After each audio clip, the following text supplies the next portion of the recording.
some more of our announcements for the upcoming week. So we've been doing our deep dives into biblical theology on Friday nights at the University Guys House. And it's tomorrow. It's gonna be every Friday, I believe. And we have one tomorrow, February 9th, at 6 p.m. at the University Guys House. And the topic this week will be Bible translations. So that'd be cool. Get to dive deeper into that and like why we have Bible translations and the difference between them. And this weekend, we're also going to have the opportunity to love our city through our service with our Serve Day. And just so you guys know, I think tonight, is that correct? Tonight is the last night to sign up for that. So sign up for that. And I think the only slot available is for the Callard section. So there's still, you can still help with that, but I think all of the other spaces, like all the other resource centers are full with helpers, which is awesome. So thank you guys for signing up. And yeah, and if you need more information, just go to our campsite. You can find it there. On Sunday, we're going to be having a Super Bowl party at the University House. So we'll have pizza, but we just ask that you bring a side or drinks to share. And so kickoff is at 4:30, but the party itself starts at 4. So just show up whenever. Yeah. And up next, I already gave you guys this last week, but I'm giving you all another save the date for Carry the Love. So it's a team from Circuit Riders, and they'll be here the week of February 12th, hosting events and trainings at our campuses. So they're going to have events both at Salt Lake Community College and at the University of Utah. And there will be a guys and girls night on Wednesday, February 14th, after small group Bible studies. And they'll be hosting an invitation to the worship night on February 15th. And you can find more specific times and locations and events like on our Instagram. And then next up, I know we've been talking about chapter camp a lot. We're not going to stop. So you've heard from me again. I talk about it every week. It's for a reason. Trust me. And like I said, for the next few weeks, we'll be hearing some testimonies from camp. So yeah, tonight I'm going to invite Andrew up. He's coming.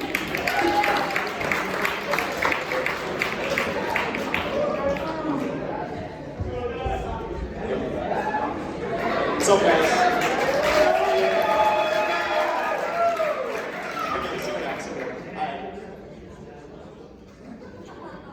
Yeah, Dad, that's me. Alright, so I'm Andrew. If I don't know you, you're probably a freshman or a new person. I graduated here last year, and yeah, I'm best probably known for being the dad of the Guys House. So here to just share a little bit about my chapter camp experience last year. So last year was my first and only year in university as a student, having joined my senior year. I got integrated well with Bible study and found my place in the community that I so desperately was looking for in my college years. I went to FallCon and had a great time. Nothing out of this world happened to me, but it was still well worth the time to learn more about Jesus and grow closer to community. On the drive home from FallCon and the weeks following, people were raving about how good and life-changing chapter camp would be. I quickly would brush it aside because chapter camp would be during spring break, and I was already booked for being gone over spring break. For me, spring break didn't mean traveling to Florida or going on some tropical place to enjoy rest and relaxation. My spring breaks in college meant that I got to go home to California and coach high school baseball with my dad at my old high school. Me on the left, my dad on the right, and that was our team from last year, or 2 years ago. This was something that I immensely enjoyed, as some of my best memories from growing up was from playing and coaching baseball. It was always such a great bonding time for me and my dad, and missing out on that was something that I was not wanting to do. I had this mindset up until the middle of January, when one day, my then Bible study leader, Austin, was talking to me about chapter camp, and said one simple quote that stuck to my heart. He said, "Don't miss out on a chance for God to change your life." This single quote made me think that if I didn't end up going to chapter camp, I would spend the rest of my life wondering what could have happened if I hadn't. Making the decision to go to chapter camp made me decide to sacrifice something that I really, really enjoyed. Spending time with my dad and coaching high schoolers, a sport that gave me so many memories growing up. Kelly talked last week about the sacrifices that the disciples and the early church made in order to see the gospel move. So I want to challenge you with the question: what have you sacrificed lately in order to see and grow closer to Jesus? From my experience, in the instances when I have sacrificed the most, I have seen God move the most. Now, why was chapter camp so great for me? The most impactful thing that I got out of chapter camp was seeing people encounter and experience the love of Christ for the first time. As having been raised Christian my whole life, I got complacent with a hardened heart and had lost sight of the true power of the gospel to transform people's lives. There's lots of hugging in chapter camp, in case you didn't know. So. There are also a few things personally that happened to me during chapter camp. In my time during Mark 1, I got to see that I was not alone in the things that I had struggled with in the past, such as addictions and thoughts of suicide. I also got to have an almost 10-year prayer answered for me. In my nightly prayers, I would always pray for a future godly relationship that glorified God in all possible ways, not fully understanding all that this meant. And in the previous decade, I had never gotten that prayer answered. However, it did come answered in Catalina when I came home from the trip with the first date with the girl that loved Jesus more than I have ever seen.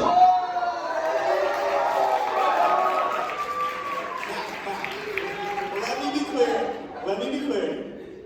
Here's what I am not saying. I am not saying that if you go to chapter camp, you'll get a significant other. I am not saying that. But, what I am saying is that if you are willing to make sacrifices, whatever that may be, personal, financial, all the above, in order to grow closer to your relationship with God, you just might see the breakthrough that you are looking for and perhaps longing for. I cannot promise that God will dramatically change your life at Catalina, but what if He could? Thank you.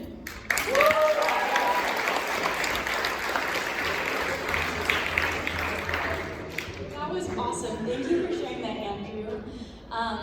Thank you so much. And just a reminder, if you need help with funding for camp, we encourage you to request reimbursement from the university, but we also have a scholarship questionnaire you can fill out if you're in need for that.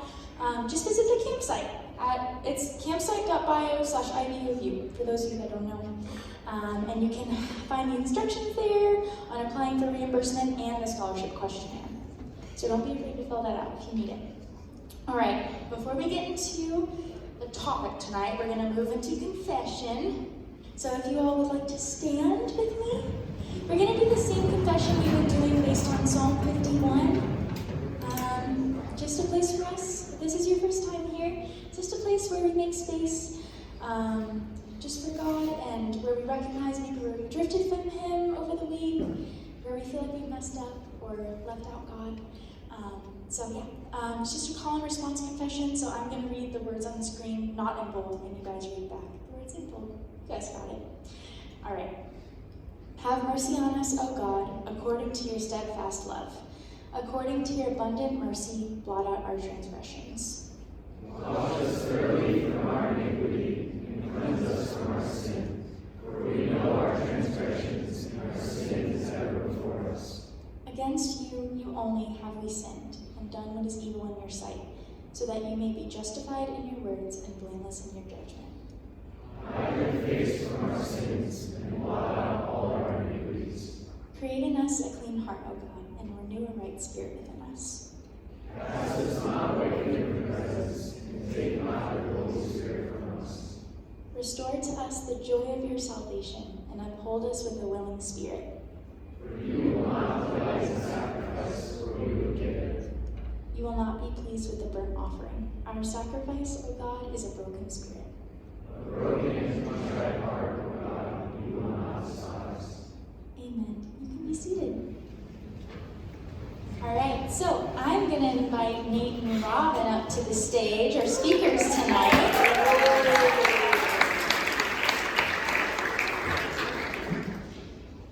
I'm just going to pray over them quickly, and then they're going to share a little bit of their story, and then we'll get into the Q&A. So, Lord, thank you so much for bringing all these people here tonight. Thank you for the new faces and the familiar ones, God. I just pray that you would give everyone in this room a soft heart. That God, you would just speak through the words that Nate and Robyn say, God, that you would just bless the words that come out of their mouth. That we'd be able to have good, godly conversation, Jesus, and to just hear from you in ways we never could have expected. And I just pray this in your holy name. Amen.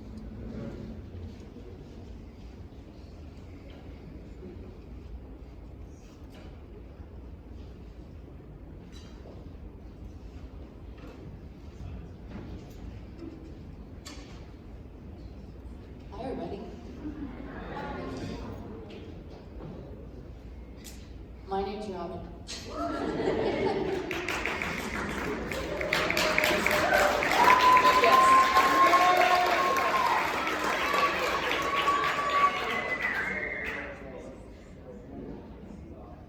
Oh, hello. You're Hey! gonna have to hold down the fort here. Thanks, Cam. Appreciate you back there. My name's Nate, and it's so good. It's gonna be so good to hang out with you guys tonight. And so we thought, before we get into our Q&A, and we're getting there, but before we get into our Q&A, we thought it would be good for you guys to get to know a little bit more about us. And so, do you want to start? You start. I'll start. Okay. Okay. You got my name. I got a Master of Arts in New Testament Studies, so I'm a total Bible nerd, and I love the Bible. Before coming to Salt Lake City, Utah, I pastored a church near the campus of the University of Minnesota. Go Gophers! And we will, don't make fun of our mascot. We will gnaw you in half. I pastored a church near the University of Minnesota. It was mainly college students, so it is always really sweet to be in the presence of college students. But I did that for 10 years, and then moved here to Utah, did a ministry residency at Missio Dei in the heart of Salt Lake City, and then we planted a church called the Front Church in Bluffdale.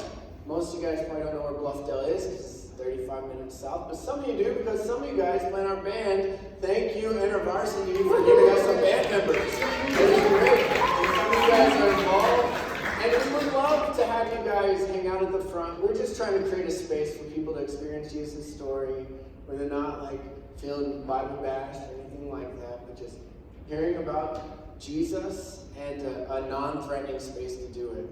And so it's an honor to do that. And that's a little bit of my story. Tell them yours. Well, as I said, I'm Robyn. I am a Ute through and through. Did my undergraduate here. Did my graduate work here. I work here. This is my life. Born and raised here in Utah, and my education is in undergrad psychology, human development, and family studies, and then I got my master's in human development and social policy. This room specifically is where my life changed. I haven't been back to this room since that class. And you guys want to know the story? Yes. Okay. Well, I was a really terrible undergraduate student, on academic probation not once but twice. Hey! So, didn't make the best decisions here, but I had a professor that saw potential in me, and that's all I needed. And so I was in this class taking human development across the lifespan with Dr. Russ Isabella. Has anyone taken a class from him? You retired a couple years ago. Yeah, so he retired a couple years ago, but You lost your chance. he was great. Yeah. So he pulled me aside after a test. I turned in my Scantron up here at the front, and I thought, he called me as I'm walking out towards the back. He says, "Robyn." I think, did I forget my name on the paper? Like, what's happening? And he said, "What's your plans for next semester?" And I said, I have no idea. And he said, "You should apply for our graduate program." And I told him flat out, I said, I won't get in. I said, I don't have the GPA for that. I think I had a 2.8 or 2.7. And so he said, "Well, just let's grab lunch, let's grab coffee, let's talk about it. I think you would really enjoy the program." And so I did, and long story short, I got into the program. And I stayed here in Utah instead of planning to go elsewhere for further education that I thought I could get into because of my GPA, but it's crazy how God works, because that next summer I met this guy. So. Hey, we might tell you that story in a minute. We both, when we were college students, and we have some kids now. We have 4 Guess days. how many? 4. Yeah. Couldn't keep her off me. But, no. We should have brought a picture. We should have brought a picture of it. But anyway, this is love and intimacy and singleness and marriage night. We're going to talk about some of that stuff. No. But we have an 8-year-old, a 6-year-old, a 4-year-old, and a 2-year-old. Almost. But when in college, we were both in serious relationships, not with one another. And so I was dating a girl. I thought I was going to marry her. Her name was Becky. Becky's very kind. But she broke up with me 4 days before our 1-year anniversary. She went on a family vacation with us that summer. But also did a lot of things physically with Becky that mistakes I didn't want to make with anyone who wasn't going to end up being my wife. And I had to work through and deal with some of that, and that was all in college. And I remember our breakup. And I'm sure you guys have been there, right? You think you're gonna marry someone, you're in love with them, and then those first few months, that first half a year, that's a tough time. And so I just want you guys to know, I've been there. I've been there. I also had some serious relationships before meeting him. Came into my freshman year of college with a high school boyfriend. Anyone there? We broke up spring. We broke up spring of freshman year, so be wary. It was really difficult, really, really hard. And every time, I went to school here at the U. He went to school in Washington. So every time he'd come for break and visit, then it was like we were together again. And it was really hard, long, drawn-out process. Lots of tears, lots of pain, lots of heartache. And then I meet a college boyfriend. And then I think, oh my gosh, I thought I loved this high school boyfriend. This is what love is. This is what love is. And so I am in a relationship with this guy, and we date for 1.5 years, and then he breaks up with me what seems like out of the blue. And I told him in that moment, I hope you know the weight of your decision. Like, you will not see me, you will not hear from me, you won't be in contact with me, because I didn't want to repeat what I had repeated in my freshman boyfriend. And so we didn't. We had no contact. And it didn't make it any easier. It was really hard, and really, my heart was broken for a really long time. And I was really, really lonely. Loneliness set in, and I lived in the Ivy House. I lived there for 3 years. So I was a part of a large group, I was a part of my people, and yet I didn't let people in, because after a while, people stop asking you, well, how are you? Because it's been 6 months, it's been a year, it's been 3 weeks, whatever, that you've broken up, you should be fine. We give ourselves these timelines, and there's no timeline. But the downfall was I didn't let people in. And so I let the loneliness set in, and through the loneliness, I tried to cure it in other ways. And was in another relationship with a guy, and made terrible decisions, and had premarital sex, and tried to cure the loneliness for a really long time. And it just made me more lonely, made me more hurt, more heartbroken. And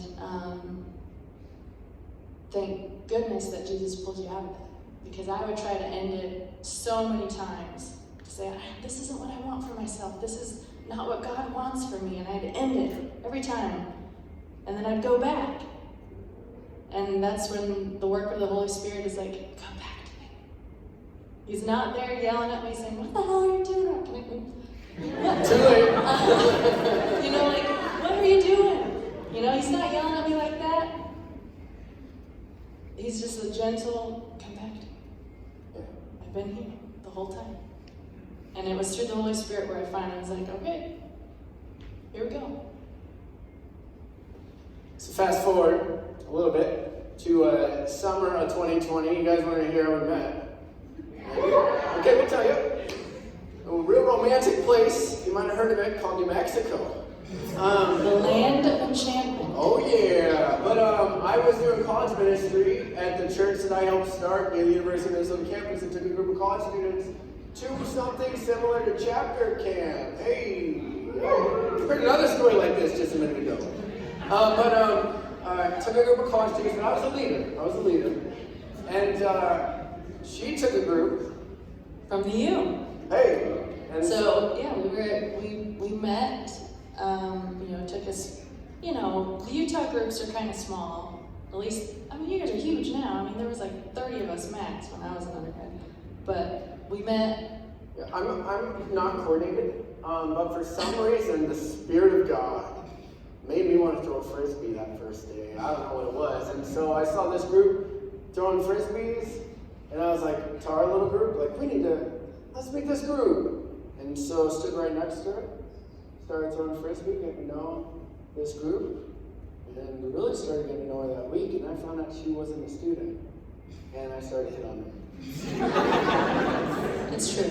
I made a deal. I made a deal with God, and I was like, God, I'm spending my time where I think I'm supposed to, so if this is gonna happen, you're gonna have to cross some girl, you're gonna have to cross her path with mine. But if you do that, I'll pursue, I'll do what I gotta do, but you gotta cross her path with mine. But one thing led to another, and we did it very Utah-y.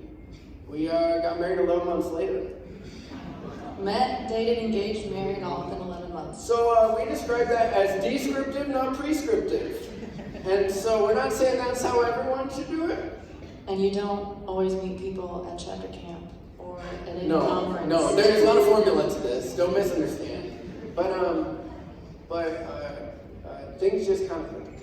Things kind of clicked. They kind of clicked because we both had similar stories. We both had a little bit similar upbringing, and then things kind of clicked. And the reality is, when you get married, doesn't matter how well you think you know someone or how well you don't think you know them. You marry a stranger, and then you get to know them.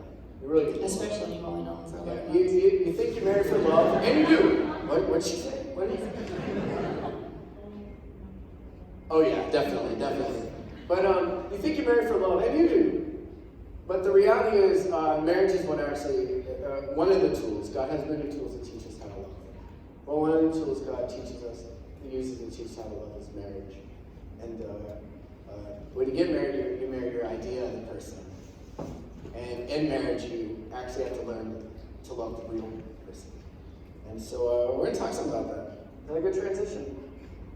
Okay, hey, Claire's coming up.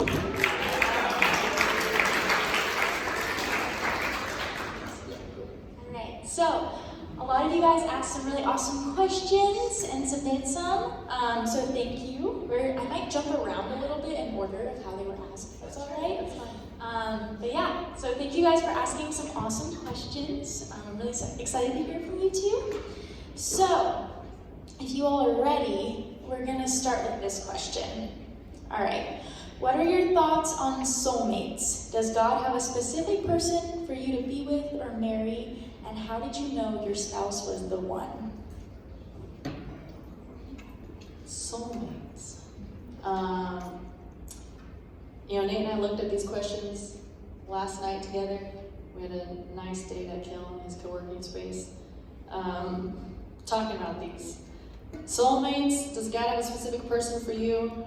I say no. No soulmates. How do you know your spouse was the one? We talked about this. We think, you can talk about your view of it, but Nate and I, we lived in separate states. Me, Utah, him in Minnesota. The only thing we could do was talk. And so we asked big questions right away. We didn't have to beat around the bush to be like, oh, does he like me, does he not? Like, I'm not gonna waste my time with someone in Minnesota. I'm gonna ask these big questions right away. And so you just ask the big ones, and you figure it out, and you ask what they believe and what they don't believe, what they like, what they don't like, get to know who they are, and pray about it. Jesus meets you where you're at.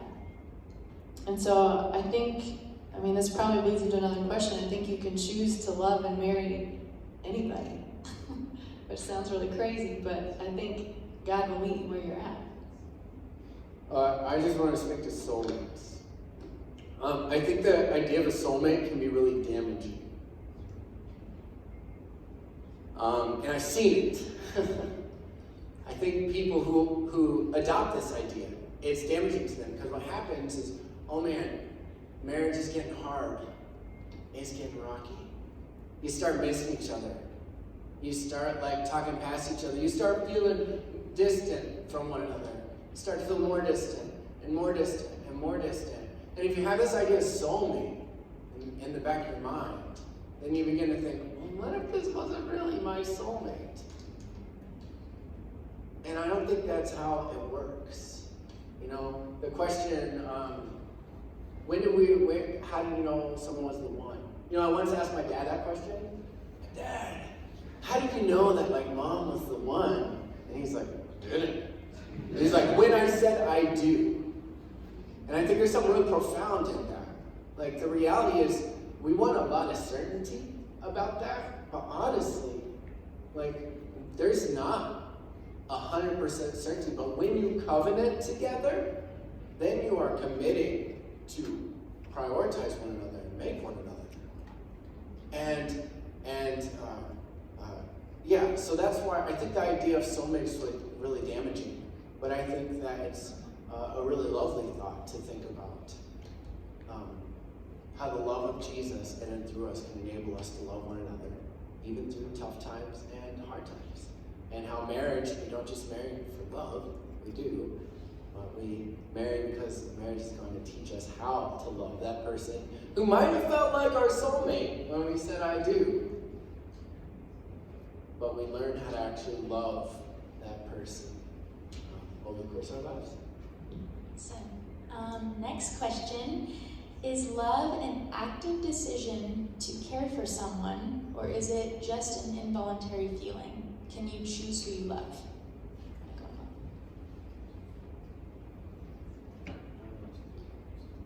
Okay. Is love an active decision to care for someone, or is it just an involuntary feeling? I currently teach a course here called Intimacy and Love.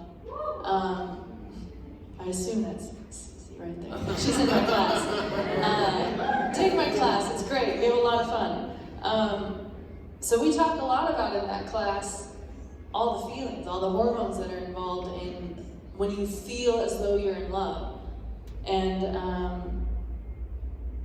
I would say, even though the hormones are all going through you, yes, it is an involuntary feeling that happens with dopamine and norepinephrine and serotonin and testosterone and oxytocin and vasopressin, all of these hormones. You guys get that? You have to choose to act on it. You have to choose every single day. It is an active decision. I don't wake up mushy-gushy in love with him every morning. Like, you know, he has bad breath. And so, you know, sometimes it's a choice. You know, like I have to choose when we've just fought about something. I have to actively choose, like, oh yeah, we said these vows till death do us part. And so, I have to choose to love him. Tim Keller has a quote, and I like me some Tim Keller. Keller says that our culture views love, he says, we view it as feelings of love lead to actions of love. And that's how our culture tends to operate. But Keller says, truer still, actions of love consistently lead to feelings of love. Try to act lovingly towards someone and then watch your heart not follow. Try to consistently act loving towards someone. And that's the same thing with the soulmate discussion we just talked about. There are things in our culture that will drive a wedge between us and relationships, whether we're talking marital relationships, whether we're talking deep friendships, or any sort of like meaningful relationship. There are things that will drive a wedge, and one of those things is waiting for a feeling to act in a loving way. But when you're covenanted together in a deep relationship with one another, the commitment is no, actions of love consistently lead to feelings of love. And that's how Jesus calls us to act in it. So this next one is like 2 questions in one. Okay, so you can split it up kind of however you want to. how do you begin the conversation of what boundaries to put into a relationship, and what are the appropriate levels of like physical intimacy and boundaries before marriage? So it's kind of a loaded question. So yeah, however you want to split that out. The boundaries question. Anyone want to claim this question? Just kidding. I like to find. I'm the guy on the screen. No, I'm just kidding. I'm a paper person, so I want to find it on my sheet, because then I can. The first one. No, it's not. That's the second. The appropriate level of physical intimacy, and like how to approach the boundaries, like the conversation. Okay, I'm starting. Okay. You know, the older I've gotten, I've become more and more of a prude. Not in practice, Heyo. but in my thought. You know, like in all of, he thinks he's such a jokester. In all of physical intimacy before a covenanted marriage. This is where, you know, and this is probably colored by my experiences. You know, it's like when you go through heartbreak and hardship and really, really not good decisions, like that colors your experiences and colors the way you think, and to know that you know that you know that God is the one that called you out of it. Like, I've become prudish in this. You know, I'd say the appropriate level of physical intimacy is next to none. But I know that, you know, like that's easy to say when I'm married and I have an active sex life, and you know, it's like when I forget what it's like to be in college and all that angst, and you meet someone and it's so exciting and so fun. It's hard in college, you guys. And so I know I'm in a different place, but I think the appropriate level is this in the conversation that you want to have with your spouse or your boyfriend. What do you want to tell him? I had to have some really hard conversations with him, and thankfully he loves Jesus and met me with grace. But those are really hard. Because if you get the gospel, then whatever your significant other confesses should not be a boundary marker, should not be a barrier to you being together. Because the gospel is, while we were still sinners, Christ died for us. The gospel is, while we were still, it's the Ephesians chapter 2, where the Apostle Paul writes, "But God, who is rich in mercy, because of his great love for us, made us alive with Christ, even though we were dead in our trespasses and sins in which we previously walked." God moved towards us before we ever had the thought of moving towards him. God marked us with grace before we ever had a thought of him. God's pursuing love for us. And so that means that no matter what you may end up needing to reveal in a conversation like that, if Jesus is your center, it doesn't mean it won't have like repercussions or implications, or you might carry some stuff the rest of your life in a sense of you just wish you wouldn't have done it. But any relationship centered on Jesus can weather it. So I'm sorry. No, that's Robyn says I tend to talk over her No. sometimes. And I do, because I'm a preacher. I like to preach. But That's true. keep going. And as far as the boundary questions go, like how do you start those conversations? That's a great question, because sometimes I think it starts with being assertive. You know, like you have to let people in on what you like and what you don't like, what you hope for, what you dream, what you don't hope for, what you don't dream. And so I think it can start in letting people in on who you are. I'm saying, like, this is a little bit about me. You know, we're kind of afraid to be vulnerable and to let people into the real us. And so when we do that, that's a part of like boundary making. Like, oh, well, here's this. Like, we start to assume things about people. And so if you're comfortable in letting people in on who you are, then letting them what you don't want or what you do want becomes a little bit more natural, because you're in that dialogue with that person to say, and saying that you can, all of your likes and dislikes. And I also say, if you know a boundary that you have, then say it early. Don't wait to say it. Say it early. Be explicit in it. Like say, this is why, here's this boundary and this is why. Like when you explain the value of and the why behind your boundary, then it gives your partner all the more reason to abide by it. Because if it's just like, don't touch me, okay, well, all right. I won't touch you. Oh, sorry, I just touched your knee. They're scared. I don't want to cross it. But if you explain to them the why, then they're a little bit more gracious and, oh, okay, I want to hold that for you. And so you be specific and say it early.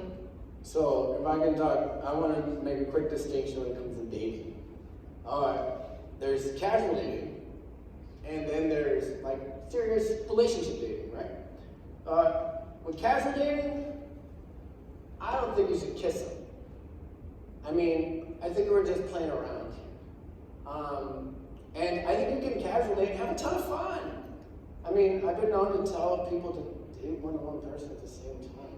But not seriously, and that's also with the understanding of don't be kissing. You're not making out with all these people. I'm just saying hang out with someone and hang out with someone else. That's what I mean. So don't misinterpret what I said just then. But I think with that, I think you're just playing with one another's hearts in that moment. If you are choosing to cross physical boundaries and get physical without getting serious with one another relationally first. I think if you get those out of order, you're going to struggle with boundaries. Struggling with boundaries is already hard enough in a serious relationship, especially a serious relationship that begins to move towards marriage, where your desire for one another continues to grow and grow and grow. And I want you guys to know, you haven't just heard our past story, but we're not a perfect couple. We didn't make it sin free to the altar once we started dating one another. And we're an open book about that. If you guys want to talk about it, anything like that, we're sticking around afterward to be able to talk with you guys. But I think with boundaries within a serious relationship, I think we have to keep something else in mind. One is until you're coming into it together, that person's body is not your body. And your body is not their body. Your body belongs to the Lord's. The only time that Scripture talks about, when Scripture talks about your body being a temple of the Holy Spirit, it's not about not getting tattoos. It's in the context of a conversation on sexual morality and immorality. That's when it talks about your body being a temple. And so your body belongs to the Lord. And so, is there some gray here? Yes. But I don't think we're meant to test it. And the other thing is, we're certainly not meant to walk through life alone, okay? So there are times, whether it's a previous girlfriend, or whether it was Robyn, or we're dating, or even engaged, I'm talking to my buddy Joel Morgan. He's my accountability partner. He's my friend, he's my brother, he's one of my groomsmen. Joel, messed up last night, what you do? But I needed to be in an accountable, confessional relationships with other Christian brothers, and she needs that with other Christian sisters, where we're being honest about the things that we're struggling with. If you're trying to if you're trying to maintain boundaries, but you aren't letting anyone else help you with that, good luck. And so I would say don't walk it alone either. I feel like we could riff on this for a long time, Claire. But okay. See if we get there. Okay, awesome. How do you know when intimacy becomes lustful in dating?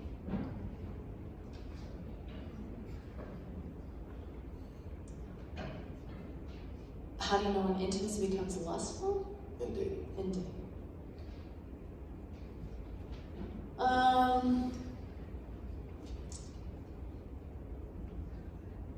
I think we have to redefine intimacy here. Because a lot of times we think intimacy, we automatically think sexual intimacy. We think physical intimacy. There's so many more ways to be intimate with people in non-physical ways. You can pack their lunch. You can meet them after class. You can go for coffee. These are ways you can be intimate with another person. And intimacy is ultimately connectedness, like a knowing. You feel known, you feel understood, you feel seen, like a connectedness to somebody else. And so the question is, when does intimacy become lust in dating? So I'd say, first, broaden your definition of intimacy, but also it becomes lust when you're in it for yourself. I think when it's no longer for the other person, when you are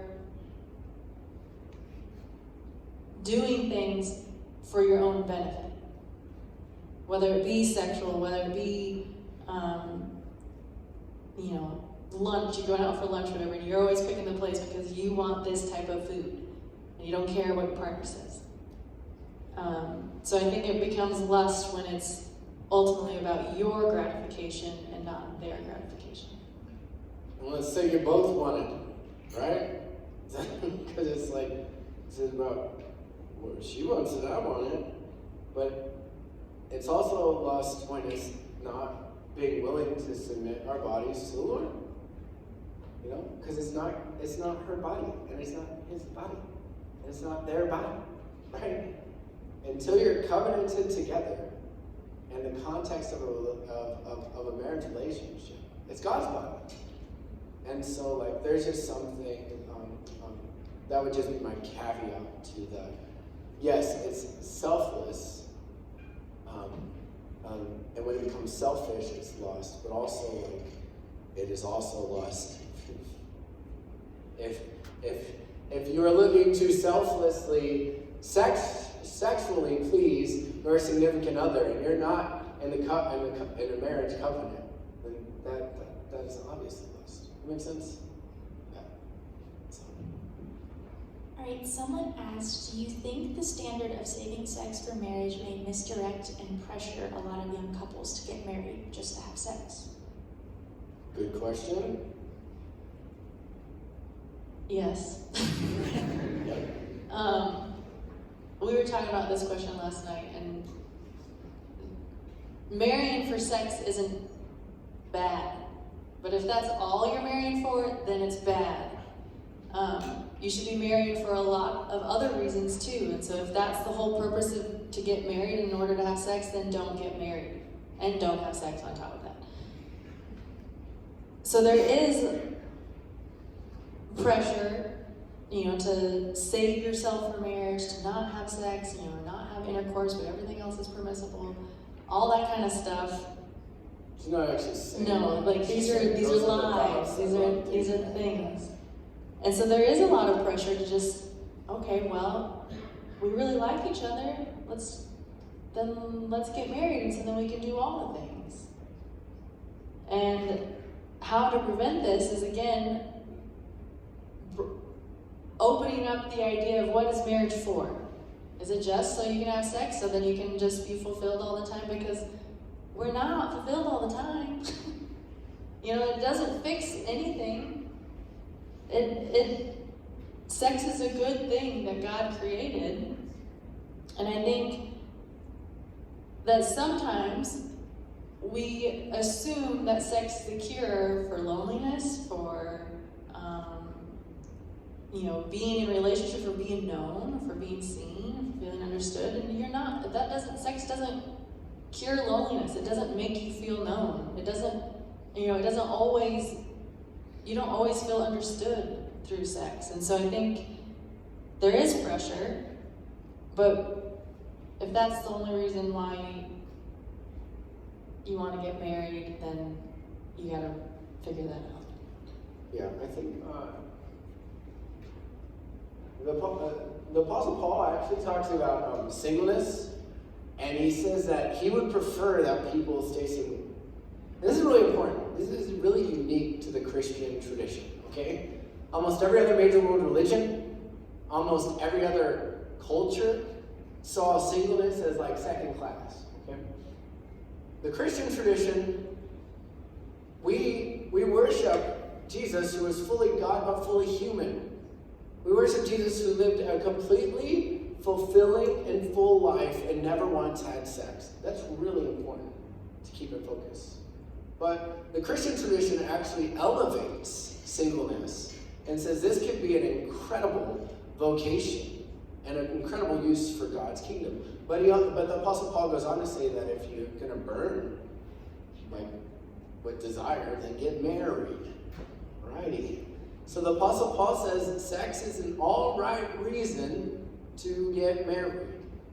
It's just shouldn't be the only reason. I think we also come into marriage with a lot of, we're scared, right? Like, a lot of us are from homes where our parents didn't stay married. Maybe our parents were never married. And we want to have like all of the things figured out before getting married, and we're scared. We're scared of marriage, and so we delay it because of fear. And a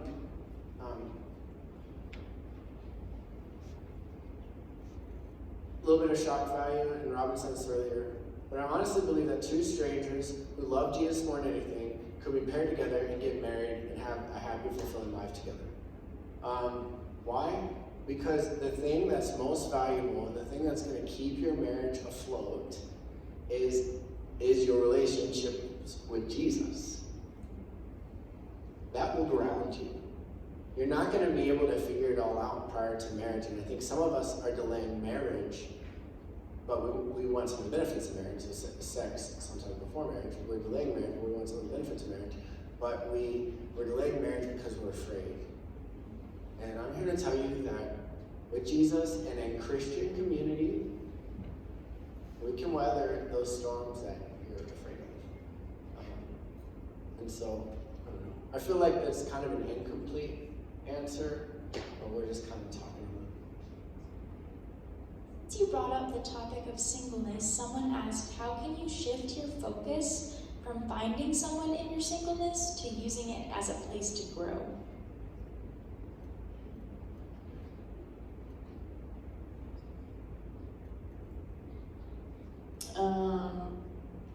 Using your singleness, shifting your focus from your singleness in a place to grow. Shifting your focus from dating and like looking for a romantic partner to like I'm content with my station.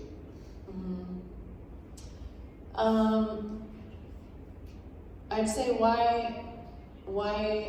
I'd ask yourself why the shift in focus. Is it because you've had bad experiences and you want to run from it? Like, oh, this is not working, dating's not working, I'm just gonna shift my focus until I can grow.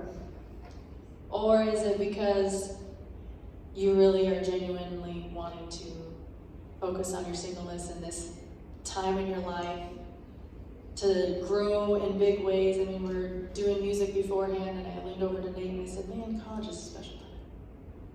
Like, I got teary-eyed just like watching you guys, because I'm like, man, you forget how good it is. And it's a really special time, and you grow a ton. And so how to shift that mindset is seek Jesus. You know, we can get caught up really easily in dating. You know, like, does he like me? Does he not? Does she like me? Does she not? You know, like, so-and-so, you know, I don't know how it works anymore, but, you know, like, text. Swipe left, swipe right. Yeah, is that how it works? you know, like, I don't know. Yeah. But, you know, you're always trying to get the lowdown on, like, who's with who, or how serious you are, or anything like that. And it's exhausting. And so if you want to shift your focus from that to ways to grow, then dig deep into Jesus. If you're a dude, go to that theology thing on Friday. Like, you can dig deep. And when you run after Jesus, your heart is going to follow it. Where your treasure is, there your heart is. And if your treasure is around dating, it's gonna always stick to dating. So, that's what I'd say. I would say to shift focus from like pursuing relationship to singleness. Ask me for this afterward. I'm happy to post it. Tim Keller has an essay. Tim Keller fanboy here. But Tim Keller has an essay that's like 20 pages long, so it's like a mini book. But it's on like the gospel and sex. It's really good. And the gospel, dating, and relationships. One thing that he advises people is like seasons of each. Like, it's okay to have a season where you're like trying to maybe pursue relationship, or find someone. But then maybe after a season, you come over here and you just learn to be content in your current station in life. Maybe there's a season where it doesn't make sense to date. You started med school and things are crazy and like, this doesn't make sense to date right now, or fill in the blank. Like, he encourages people to kind of alternate seasons. I would say that underneath this question, I wonder if there's another fear. And that is there a fear of being lonely? Because if you're pursuing the romantic relationship as a cure-all for the lonely part, I have some terrible news for you. Lonely people who get married are still lonely people. You don't leave your loneliness at the altar. And so maybe the help and the shift in focus is recognizing, actually, this thing cannot take care of the loneliness thing. The way that loneliness is cured is not by sexual intimacy, it's by intimacy. Being known. Starting to invest in friendships and relationships where you begin to peel back the layers of yourself and people begin to know you. And I think our worst fear is if they really knew me, they wouldn't love me. But the cure for loneliness is risking and actually peeling those layers back. And that relationship, that community is a cure for loneliness. And a Christian community can handle whatever's thrown out. Just like a Christian marriage can handle whatever's thrown out. Christian community understands that the cross says that wasn't like a, well, you kind of need this, but now you need to do other things type of deal. But the cross speaks of how we are all sinners. We all fall short. We all not only needed Jesus to die for our sins, but we need it and we will need it. The cross is a past, present, and future reality about us. And with that as our foundation, we can peel back the onion layers of ourselves. And we can begin to grow in intimacy with those around us. And our culture also has a really difficult time not confusing just friendship intimacy and relationship intimacy with thinking that it somehow ends up in sexual intimacy. And it's like, no, like, we need a category for closeness that doesn't involve sex or pursuits. This is what will ultimately take care of the loneliness. It's not marriage and it's not sex. Next question is, how do you all approach fights or disagreements? We don't fight. We've never fought in our life. Same way you guys do. How do you approach fights and disagreements? I don't think there's an approach to it. I think they just happen. I don't gear up and be like, Nate, we're gonna fight today. So I think, how do you deal with fights and disagreements? I would say. What she's about to say is money. How do you know what I'm gonna say? Listen, can you talk? Wait, well, if you don't, I'll cue you up. Now I'm changing course. I did want, I'm sorry, because I did the thing that I'm not supposed to do. No, it's okay. My dad's parents fought all the time. It was like their love language. My mom's parents never fought in front of her. And so when they started to fight together in a relationship, my mom thought their marriage was on the rocks. And my dad thought they were doing pretty good because they weren't fighting as much as his parents. Like, we all do disagreement a little differently. But the reality is, you have to learn how to fight. Because they're going to come. And Robyn has some really incredible, simple tips that you can begin to incorporate. It's not easy, it's that simple, it's not that easy. You begin to incorporate that, help you navigate when the fights come, not if the fights come. Right. So, fights are inevitable. They're going to happen because you're two 100% whole people coming together and creating a new home, or a new relationship, or a new dynamic. It's not, oh, he's my better half. Like, I'm a 100% whole woman here. And he's a 100% whole man. And we are creating something new. And so it's not, like he's my better half, or you complete me. Like, Nate does not complete me. Like, I love him a lot, and I'm covenant to him till death do us part, but I'm not completed by him. And so fights, because of that, fights are going to happen. They're inevitable. And so when we fight, there's a way how to do it well and how to not do it well. And so when in any disagreement, we can complain about things. We can complain about, Cece can complain about her terrible intimacy and love class and how it's so boring. And, there's a lot to complain about. And so you can complain, but we can't criticize. And the difference between the two is both a complaint and a criticism have three elements to it. One, here's how I feel about a specific situation. Or one, here's how I feel. Two, about a specific situation. Three, and here's what I need and want from you. Need, want, prefer from you. Three things. So I could say to Nate, I'm really mad at you. You didn't sweep the floor last night. Could you do it now? That's how I feel about a specific situation, what I need from him. A criticism attacks his character, his being. So I could say, a criticism on the other hand is, I'm really mad at you. I can't believe you're so forgetful. Why did you not sweep the floor? You just don't even care.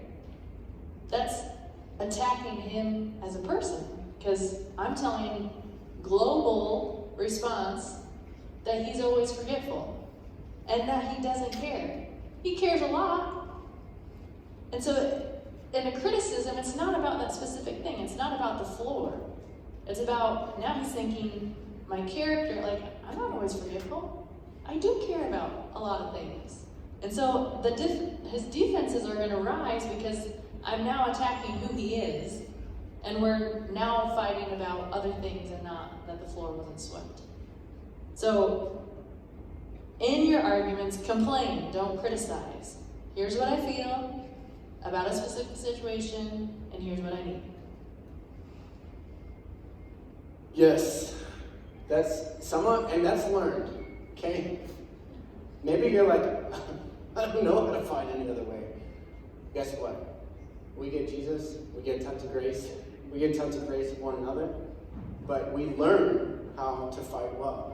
We also need to learn how to own when we're wrong and ask for forgiveness. And some of you, maybe most of you, didn't see this model growing up either. You might see parents fight, and then all of a sudden, and then you're walking on eggshells, and all of a sudden everything's fine. And you didn't see the apology, or you didn't see the makeup. You just saw like, okay, everything wasn't fine, then it wasn't everything fine, and now they're fine. Or you saw the other thing, where things weren't fine, and you knew things weren't fine, and then things really weren't fine. But when we fight, we also need to apologize and forgive and own it. And these are really tricky words if you've never seen this model, but this is what being a Christian and follower of Jesus is to say, I'm sorry I spoke to you like that. I shouldn't have said those things. And you get specific. Will you forgive me? No excuses. Oh, I'm sorry I said those things, but you did blah, blah, blah, blah, blah, blah, blah. No, that's not how an apology works. I'm sorry I did these things. You name them. Will you forgive me? And then the key words from your spouse are, or whoever you're in a fight with in a relationship is, I forgive you. Forgiveness isn't a feeling either. Forgiveness is a choice to not wish ill will towards someone when you've been wronged.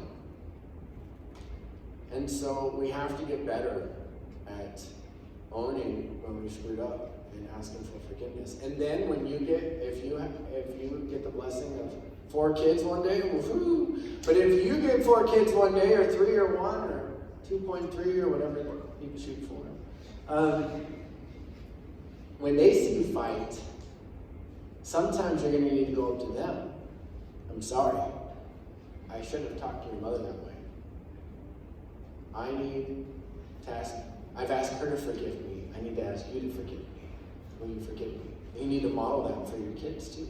Because they're going to learn how to fight by watching you fight. Just how you learn how to fight, for better or worse, by watching your parents.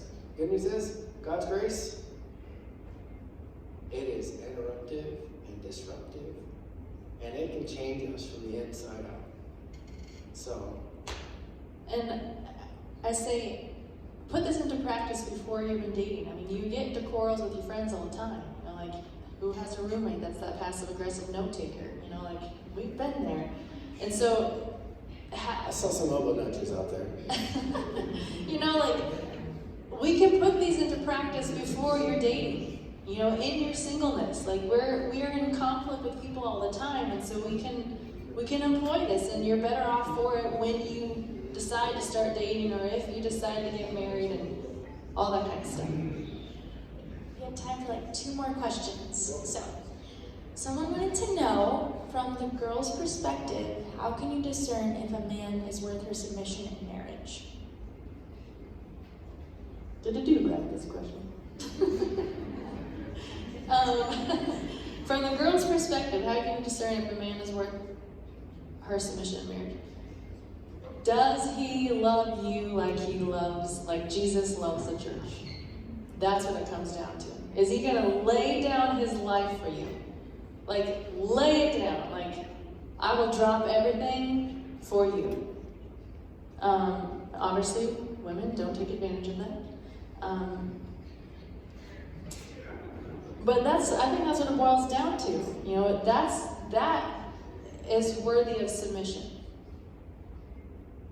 Loving you like Christ loves the church. He's not going to do it perfectly because he's faulty. You won't do it. You know, first in Ephesians it says, husbands and wives, submit to the Lord. That's how it starts. It's not women submit to your husbands, men love women, you know, love your wives as Christ loved the church. First and foremost is submit to the Lord. Submit to one another out of reverence. And so, I think that's what it boils down to. If he's doing that, then he's worthy of submission in marriage. And if he tells you you're supposed to submit, that is not how it works. Okay? This word is not a weapon. It's not. Jesus taught, whoever wants to be great among you must become your servant. Jesus washing his disciples' feet, and they're like, what are you doing? And he's like, you know, because they had different ideas about how greatness worked, how submission worked, how power worked, how leadership worked. And Jesus was turning all those upside down. To lead your wife is to do everything in your power to see that she flourishes. And if you use that word as a weapon, that is not the way of Jesus. We don't use that word as a weapon. So that's what I would say, super red flags. If that word's being thrown around as a weapon, super red flags. Last question. Okay, last one. There's a couple to choose from. I'm going to choose this one. If you are dating someone, when/how do you discern you're ready for marriage? How do you know you're ready for marriage? I forget what he said. I know. You're never completely ready for marriage. So if you're waiting for that 100% certainty, you can kiss that goodbye. But you can assert if you're ready, if you're not waiting for that certainty, by talking with people who love Jesus and love you. And maybe there are a few steps ahead of you, or a few steps into marriage, or maybe you have some spiritual mentors, but people who love Jesus and love you. For some of you, that might be your family, and you really trust what your family has to say. For some of you, you're from families that you're like, hey, no way. I'm asking my mom or dad how they feel about this one. Well, that's great. Find some people who you can ask, and who will speak into your life. And I think that you just, with knowing you're never going to be completely ready, you listen to the wisdom of those around you, and then you take a plunge. Because the other crazy thing about marriage is it's always a two-way thing. Like you could be, it's always a risk. You could be totally committed, and your spouse one day can decide, I'm gone, and then nothing. Other than trying to love them and just convince them not to go. But like marriage is a risk. But again, like I said, if we're both pursuing Jesus, and if He's the foundation, you can weather anything. And it comes back to those conversations. Like, do you know one another? What is your partner like? What do they not like? Where are the boundaries? Have they been crossed? What do you do when they're crossed? Like all of the questions of like, do you actually know the person that you're going to be marrying, like, or wanting to marry, or thinking about marrying? And do they know you? Like, it's not just a one-way street. Like, but do they know you? Have you talked to your friends about them? Have you talked to your family about them? You know, like, who are those trusted people in your life that are giving you feedback on this relationship? You know, sometimes we think, I'm going to marry this person, and they're like, who? Who's this person? I mean, they said that about me too, but I live in Minnesota. you know, like, but it's that feedback is important, you know, and you taking it into stock and calculating it and praying about it and recognizing, like, I'm gonna try to dot all my I's and cross all my T's, but I took a plunge, you know, in our own life it was 11 months, and it was like, okay, I've asked everything that I've thought to ask. And here we go. Here we go. I would say that the faster, the more physical your relationship becomes, the cloudier your vision. And that's another reason to proceed with caution. So don't get too physical too fast, because it clouds. It's going to cloud your vision. That's important to keep in mind. And that's not just like a Christian perspective, but I mean, I teach intimacy and love, and that's like a research-based perspective. So. Okay. Well, I asked if I could land the plane. So is that okay? If you guys want to, I mean, you can go sit if you want. Thanks. Somewhere else. Not here. Sure.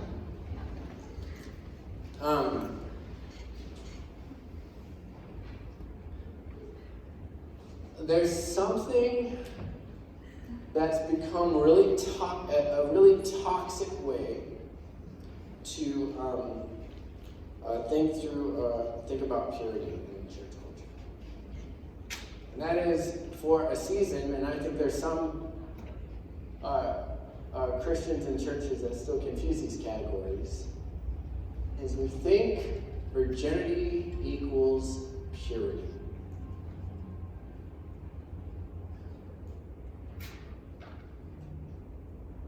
Robyn said hell, so I can say what I'm about to say next. That's bullshit.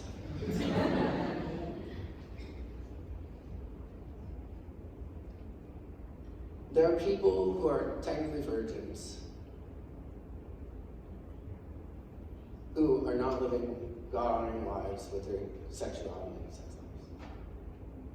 There are people who aren't virgins who are seeking to honor God with their sex lives and are seeking to live pure lives before the Lord. And we need to not confuse these categories because it really messes things up. It really messes people up. It really messes communities up.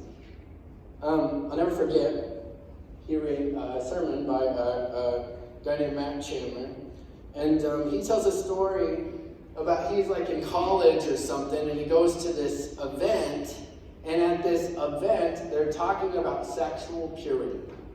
And so the speaker gets up, and his first thing is he has this beautiful, pristine rose. Looks amazing. And he smells it. Doesn't this rose smell so good? And he looks at it and talks about how beautiful this rose is. And then he starts passing it to the students who are in the audience and says, pass it around, smell it, look at it. And then he talks about the importance of sexual purity, and however he talks about it, it couldn't have been good. But after a while, he's like, well, where's the rose? Where's the rose? And someone hands the rose to him, and it's all jacked up and mangled and bent out of shape, and the petals aren't there anymore. And he holds this rose up and he says, who would want this rose? And Matt Chandler says, he was sitting in his chair, just like rocking, almost couldn't keep it in. And he did everything but what he wanted to say and wanted to yell at that moment is, Jesus wants the rose.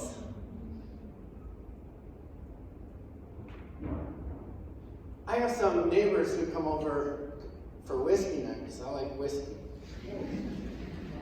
And as we're talking,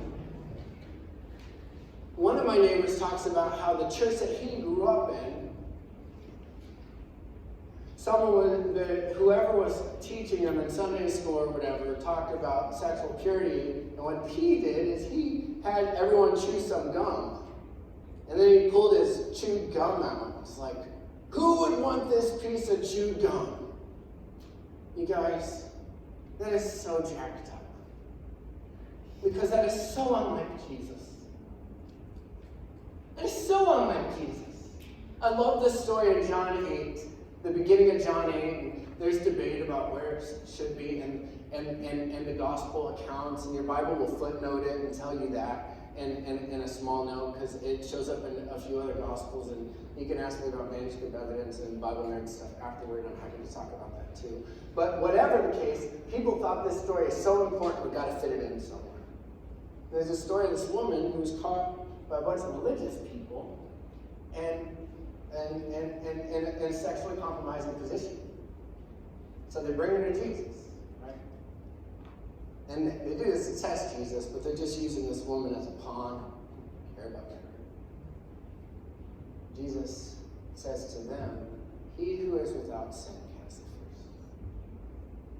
You know, Jesus is always upsetting the religious people of his day because he keeps insisting that those they say are far from God are not actually far from God. And some of you, one more thing, I've seen this meme. I don't even know if it's a meme or whatever is floated across my news feeds a few times. And it says, religion says, I messed up, my dad's going to kill me. The gospel says, I messed up, I need to call Dad. Some of you tonight need to call Dad. You thought that it was the I messed up, I'm going to kill you thing. But that's not how God is, and that's not how God has revealed himself to be in Jesus. Jesus reveals to us completely and entirely what God is like. And that's what the New Testament scriptures tell us over and over and over again. But some of you tonight need to call Dad. You need to be honest about the things you're struggling with or going through. And you need to know that you're not some chewed piece of gum, and you're not some mangled up rose, but that Jesus loves you, and you need to tonight, some of you maybe tonight for the first time, need to actually receive the grace of Jesus in your life over your sexuality. See, because you've operated thinking God works differently. You've operated thinking you have to somehow like punish yourself or walk with this shame or this unnecessary guilt, or that God somehow like you have to impress him before he looks at you in love. And that is all gross. It's a gross distortion of what the gospel is. And tonight, for the first time, maybe for some of you, you need to say, Jesus, I receive you, and your grace is to speak my vow. There are going to be people in the back, some leaders, who are available for prayer tonight. And some of you need to find a leader and share some stuff and pray with them. And some of you need to find a leader and say, Jesus, I receive your grace. You guys know that the best thing about the Christian, one of the best things about the Christian community is the cross is the absolute center. And like I said earlier, the cross is not something we needed once, but it's we needed it, we need it, and we will need it. And the beauty of that is there's no room for moral superiority. There's no room for feeling better than someone else or worse than someone else. Because it's I needed it, and I will need it. And the cross has the capability and the power to birth a community that is entirely honest with all the things. And the loneliness that we so dread and the intimacy we so crave is on the other side of the cross. Because the cross empowers and births that type of intimacy that otherwise just evades us. So tonight is time to get real. Tonight is time not to think your dad's going to kill you, but it's time to call dad. Tonight is time to receive the grace of Jesus and let it mark you. And so I'm going to pray. The band is going to come up. We're going to have a time of prayer. There are going to be leaders in the back who are ready to pray with you. And we're just going to do some business with Dad tonight, all right? Jesus, we thank you that you are the one that show us exactly what God is like. And we know because of you, we don't have to run the other direction, but we can run to you. And we know that you are not keeping us at a distance. You're not like, well, sure, clean yourself up and then come to you. We know that we actually need your grace in our lives to empower us to begin to live in new ways. And we need your grace in our lives to mark us and remind us about our true identity in you as we struggle through things. And so mark us, Jesus. Do a work in us, Jesus. Break through tonight, Jesus. Supernaturally break through our hearts and remind us of how you view us, how you love us, and how you want to be the one to speak our identity over us. And we can receive your grace even tonight. And while our heads are bowed and our eyes are closed and we're still in an attitude of prayer, I just want to invite you in your own quiet of your heart to just pray. If you're like, man, I've let other people speak my value. I've let religious people speak my value. I've let my friends speak my value. I've let my inner demons speak my value. If tonight you're like, I want to allow Jesus to speak my value and to speak grace over me and to receive his grace tonight. If that describes you, I invite you just to open your hands in front of you and say, Jesus, I receive grace.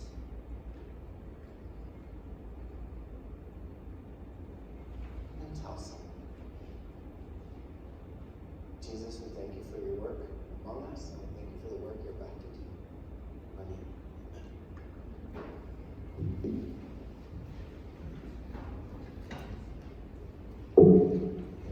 Thank you, Nate. We're going to sing a few more songs of worship. As we begin worship, if you are feeling like you need some prayer, you need to talk to a leader, you can feel free to use this time. To find a leader, go ahead to the back. Pray with your leader, pray with your friend. We're going to do 3 more songs of worship. So I invite you guys to stand up with us.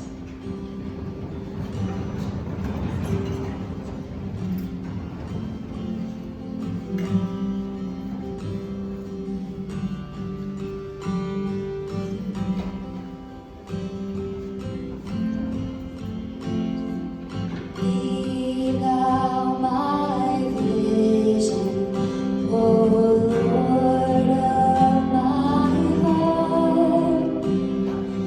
None be all else to me, save that thou art. Thou my best thought, by day or by night, waking or sleeping, my presence, my life.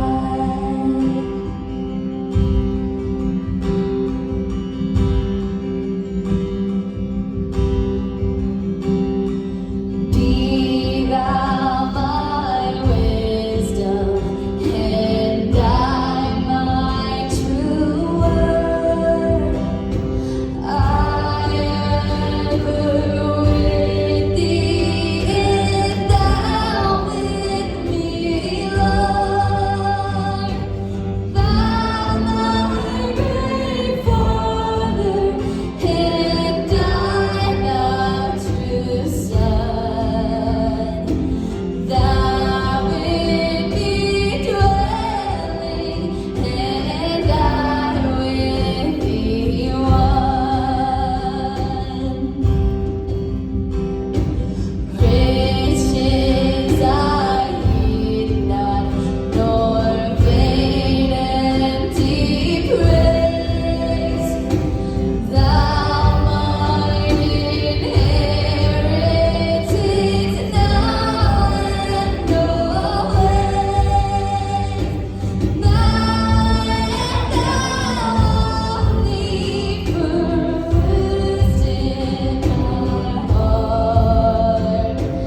High King of heaven, my treasure thou art.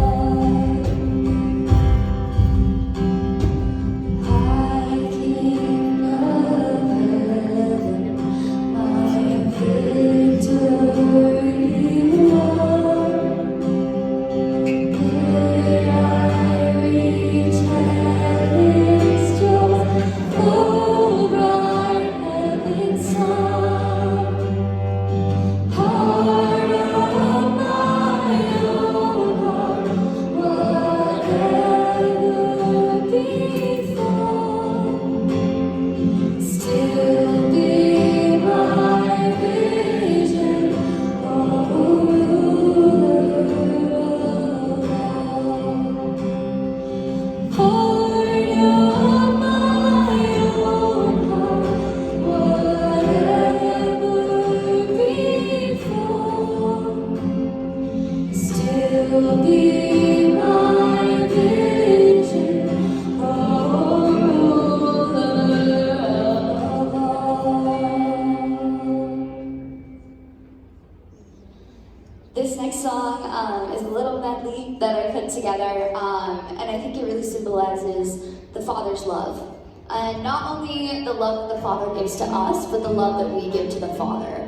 And like Nate said, it's a love like none other, and it encapsulates everything. We never have to feel lonely because we always have the Father's love, and we can always give our love to the Father. And so this is a joining together of Touch of Heaven, Been So Good, and Jesus We Love You. And there's a little twist at the end, a song that I'm sure many of you are very familiar with. But the words are a little bit different, and I just encourage you to hear those words, sing those words with an open heart, and think about how those few words being changed changes the entire meaning of the song. And I just think it encourages me to just fall in love with Jesus, to fall in love with the Spirit, knowing that His love is all I need. His love is where my joy comes from. And so yeah.